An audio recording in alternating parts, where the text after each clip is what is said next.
Samantala sa iba pang balita, Literacy Coordinating Council tiniyak naman ang pagpapalakas ng sektor ng edukasyon, kasunod pa rin ang implementasyon ng K-12 law na inaasahang makakatulong sa pag-unlad ng mga Pilipino. Si Jonathan Llanes naman ng telebisyon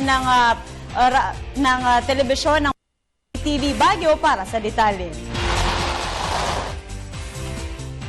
Ang implementasyon ng K-12 program ng Administrasyong Benigno Aquino III ang isa sa mga programa ng pamahalaan na tumutugon sa hangarin ng Pangulo na makamit ng mga Filipino ang pag-unlad ng walang naiiwan.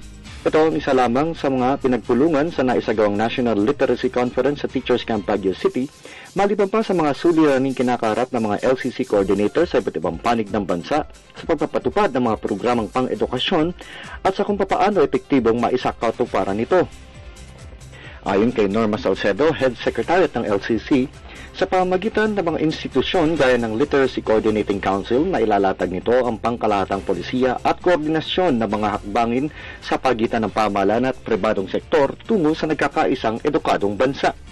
Yung tinutungo natin ngayon ay we really want size na makapokus tayo sa K-12, no? Kasi nga yun ang ating talagang kasama sa 10-point agenda ng ating presidente, at syempre naman kailangan natin magkaroon ng quality education gaya siguro nung narinig ninyo kanina kila Yusek Rivera at saka yun ngayon dinidiscuss ngayon, ay talagang kailangan ay magkatipon-tipon tayo para magkaroon tayo ng magandang kinabukasan para kabataan, at kabataan ang pag-asa ng bayan.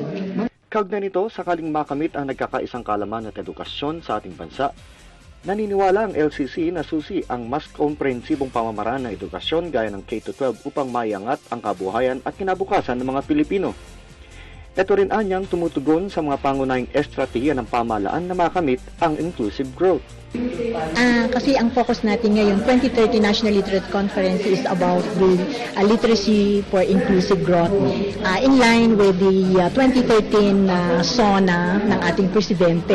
At makikita nyo naman talaga, pag sinabi natin ganyan na inclusive growth, no, gaya nung binanggit ko nga kanina, walang maiiwan, lahat kasama, lahat kasangkot, no, lahat ay may pagtutulungan. Mula sa lungsod ng Baguio at para sa Telebisyon ng Bayan, Jonathan Llanes.